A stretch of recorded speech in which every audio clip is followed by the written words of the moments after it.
Hai para netizen, sekarang kita ada Mercedes-Benz B200 Progressive Line. Dan seperti biasa kita akan lihat ke dalam dulu.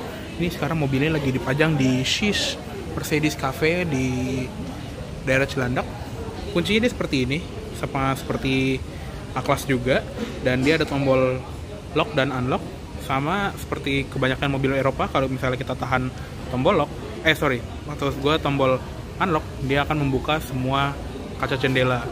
Dan kalau kita tahan tombol lock, dia akan melipat spion serta akan menaikkan kacanya kembali. Jadi kalau misalnya kita lupa nutup kaca, itu nggak perlu nyalain mesin atau nyalain ignition, jadi cukup kita tahan dari remote yang bisa kita pegang.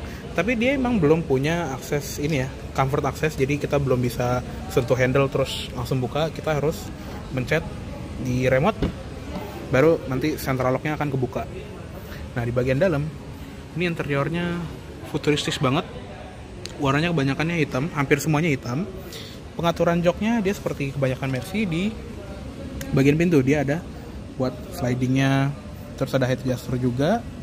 Ada memori 3 slot dan ada tambahan lumbar support 4 arah di sini, plus tight extension buat menopang paha pas lagi perjalanan jauh. Nah, langsung kita masuk ke dalam aja.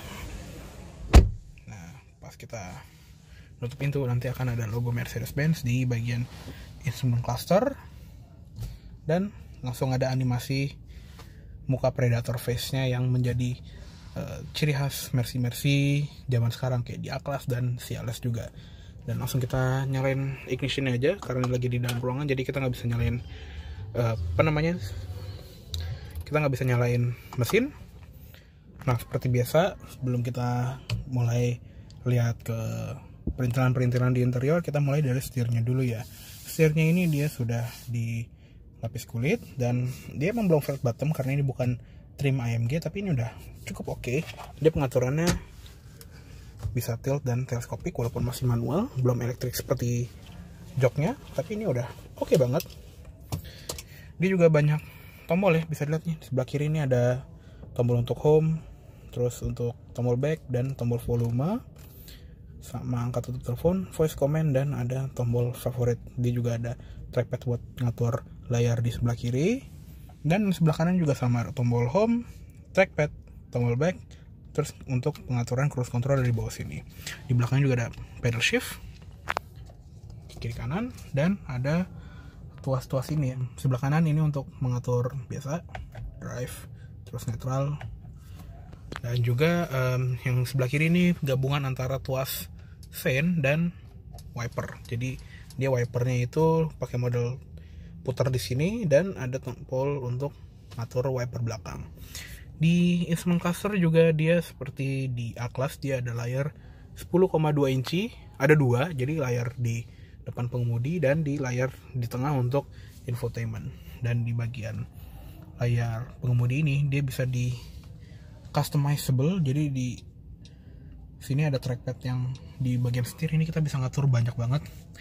Di bagian sini tuh by default ini ada temperatur udara luar, jam digital, di bawahnya ada gear indicator buat PRND-nya, sama di bagian sini tuh ada fuel gauge.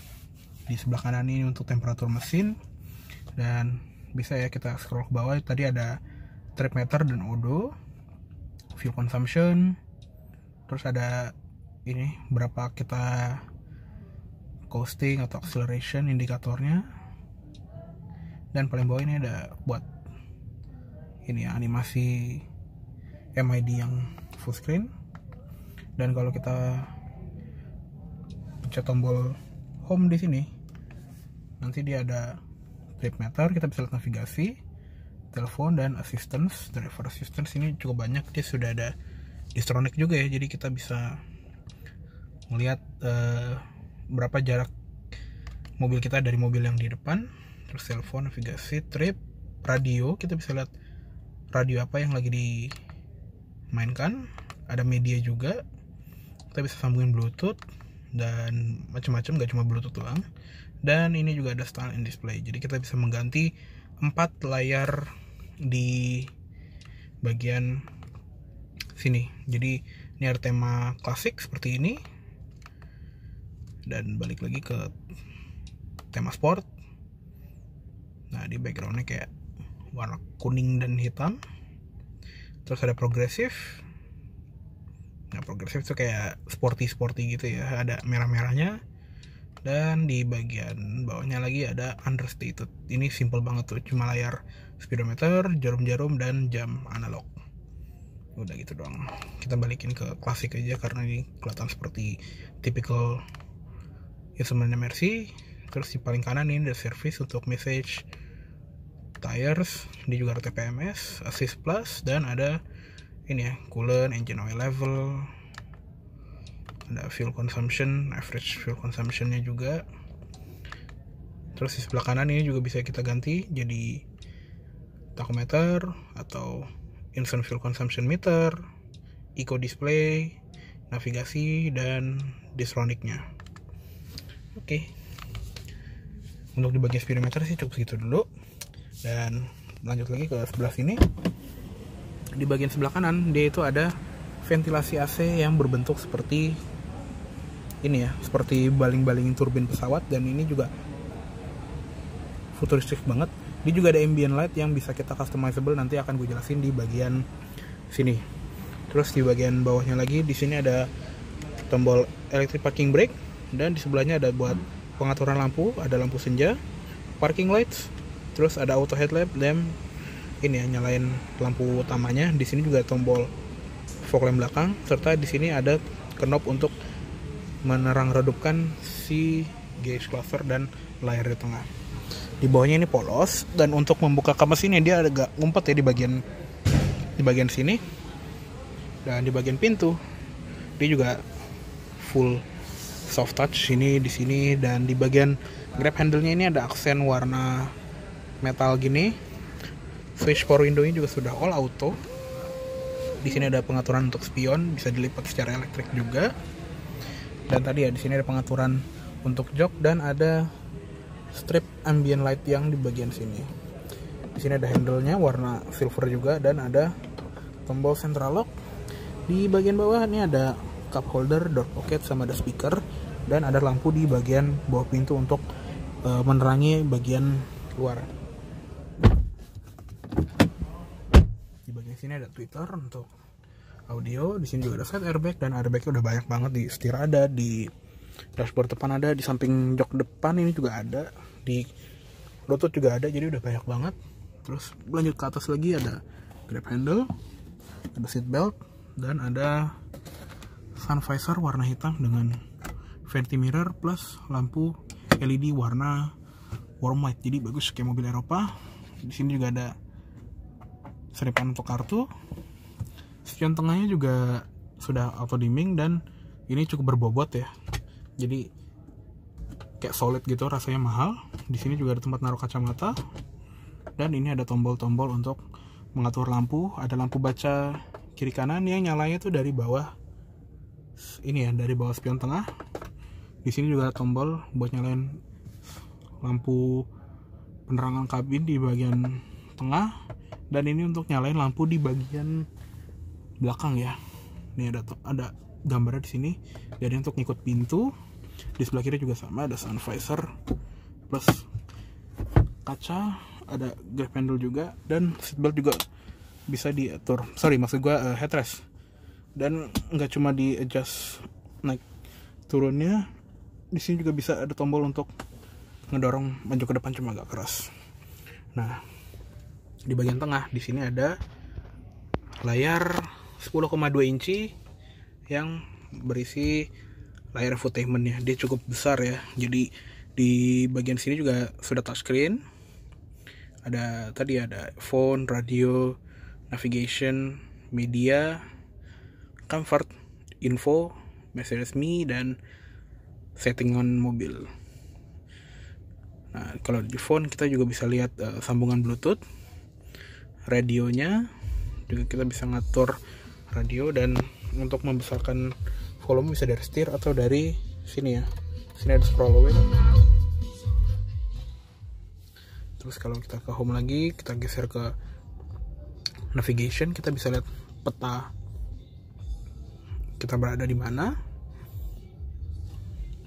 Terus balik ke home, di sini ada sambungan media, comfort juga ada, Di sini juga ada seat kinetics. Jadi di menu ini tuh kita bisa ngatur kayak semacam apa ya, bukan kursi pijet, tapi dia kayak membuat jok depan antara penumpang dan pengemudi itu kayak semacam digerakin. Jadi kadang kan kalau misalnya kita lagi nyetir lama itu kan kita duduknya ya udah duduk satu posisi aja, dan nanti kalau misalnya kita nyalain seat kinetics ini, dia tuh kan kayak agak naik turunin si dudukan dudukan paha sama senderannya tuh kan agak dibikin tegak terus dibikin rebah lagi. Jadi kayak kita tuh dibikin badannya tuh bergerak terus, jadi nggak duduk doang.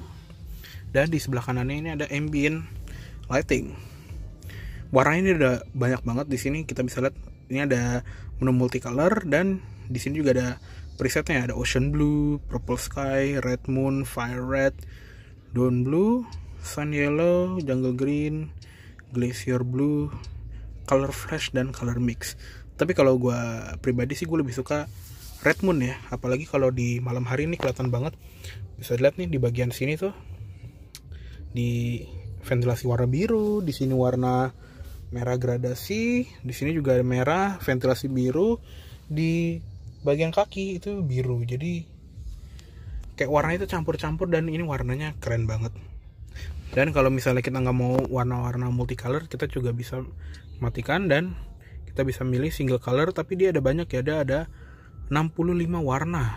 Ini banyak banget tuh. Contohnya sekarang lagi warna biru, di sini biru semua.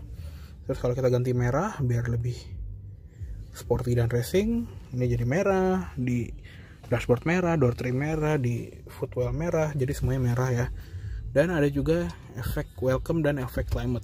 Efek climate ini keren, jadi kalau misalnya kita ngatur temperatur, dia itu nanti akan berubah menjadi merah ya. Terus kalau misalnya kita dinginin, tuh dia jadi biru.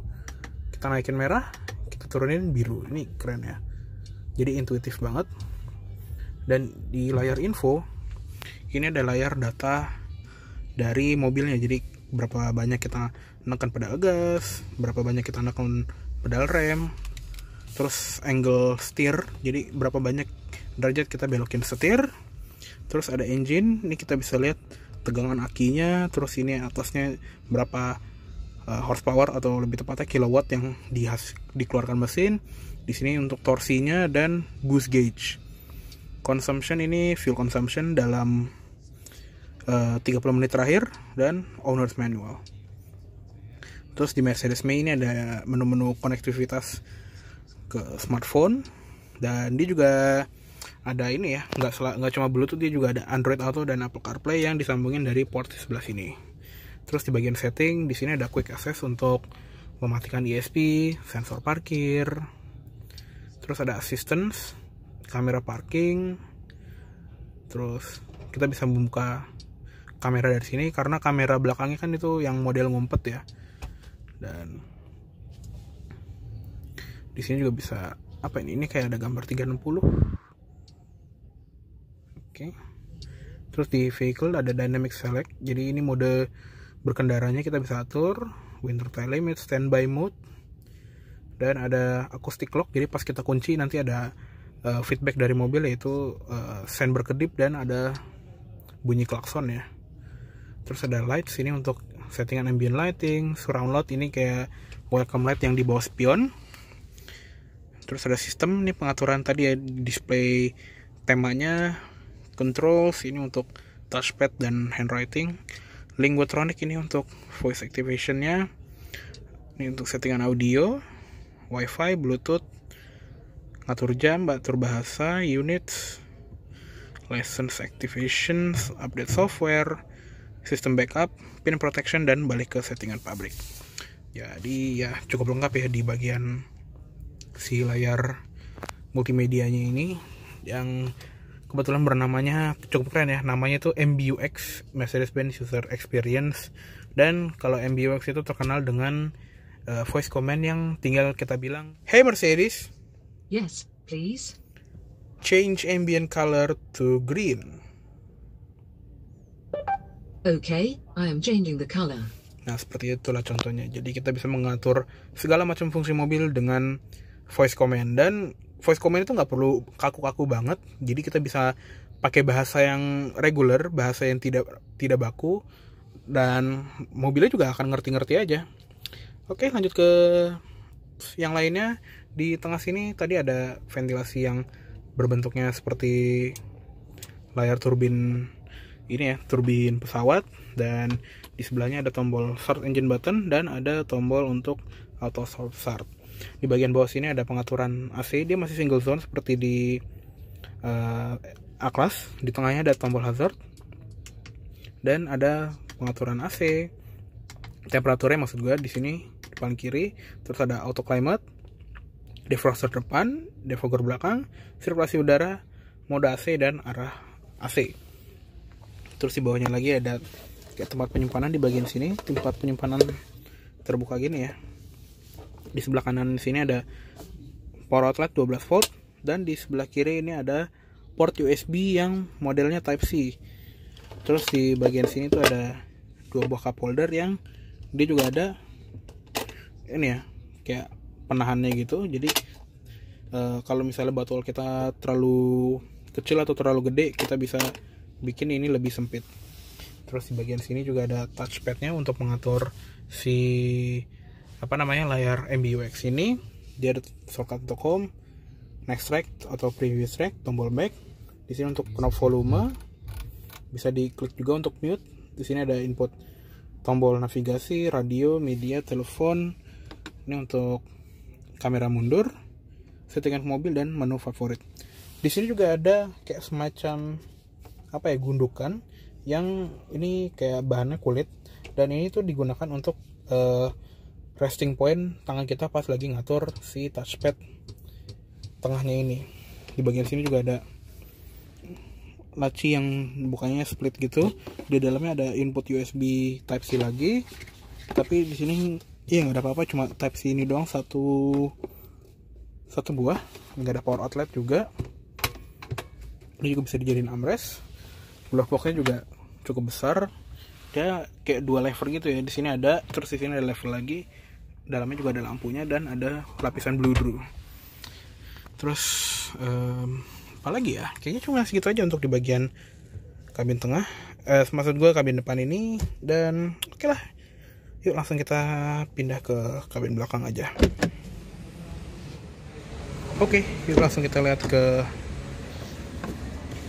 kabin belakangnya. Nah, sekarang ini adalah posisi nyetir gue tinggi 167 cm, dan bisa dilihat ini tuh, ini bukan lega lagi, ini lega banget tuh, 5 jari lebih kayaknya, mungkin bisa 3/4 jengkal, jadi lega banget ya. Di belakang jok depan ini juga seat back pocket, dan di kolong jok depan itu kita bisa selonjoran loh. Jadi karena dia tuh mountingnya kayak ditinggiin, dan di bawah jok depan itu kosong, jadi benar-benar bisa selonjoran dengan pas. Di belakang center konsol ini juga ada tempat penyimpanan kecil, dan di bawahnya ada tempat penyimpanan satu lagi, dan ada 2 buah USB port Type C. Dan di bagian atap ini polos ya, jadi nggak ada apa-apaan. Di sini juga ada grab handle, gantungan, sama ada lampu baca.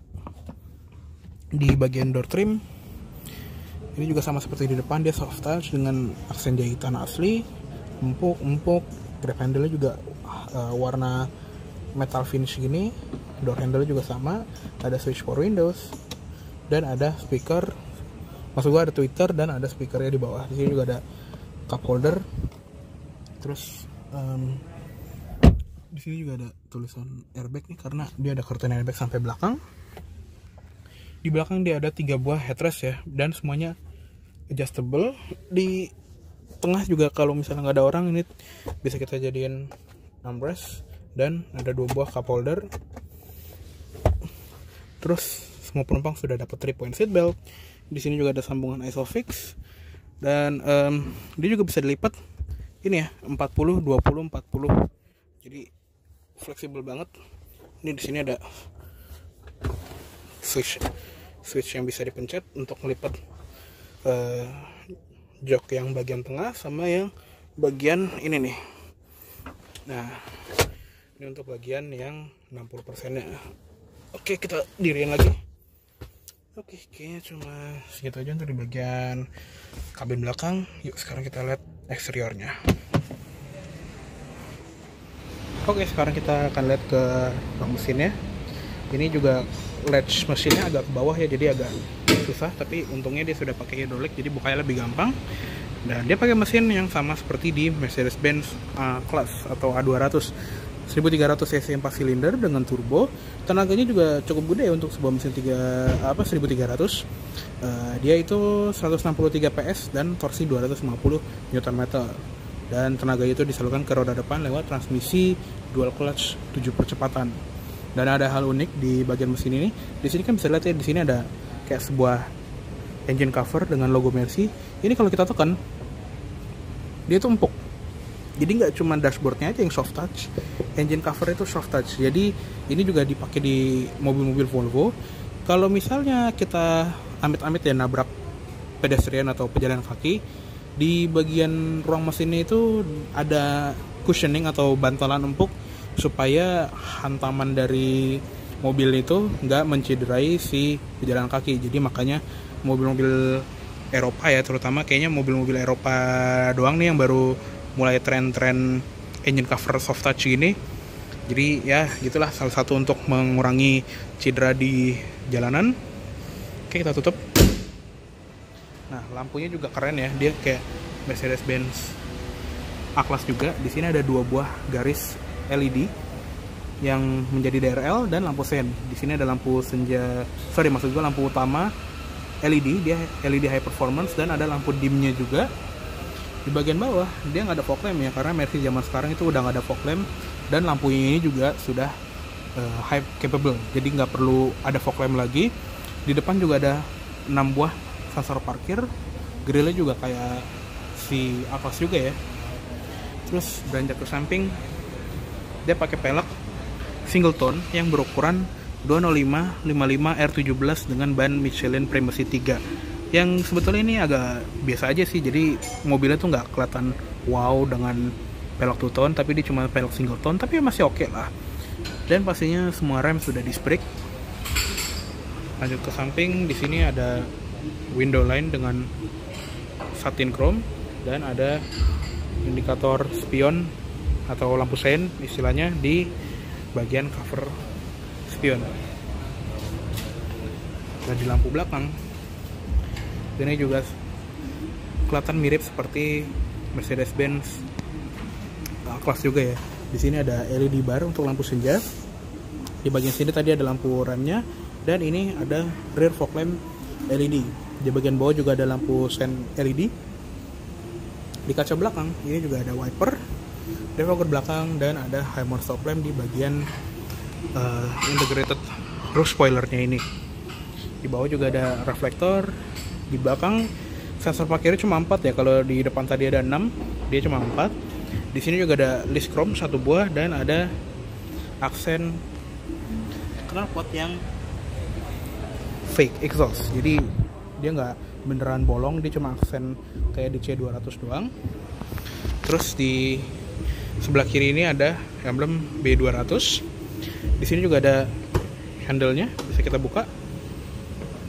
Nah, di dalam sini bisa dilihat ya, ini ada golf bag yang cukup gede. Jadi kalau jok baris keduanya itu lagi tegak, dia ini punya kapasitas bagasi sekitar 455 liter, itu cukup gede. Dan kalau misalnya ini dilipat semuanya, sejok baris kedua itu dilipat, dia mempunyai kapasitas penyimpanan sebanyak 1540 liter, dan itu gede banget ya.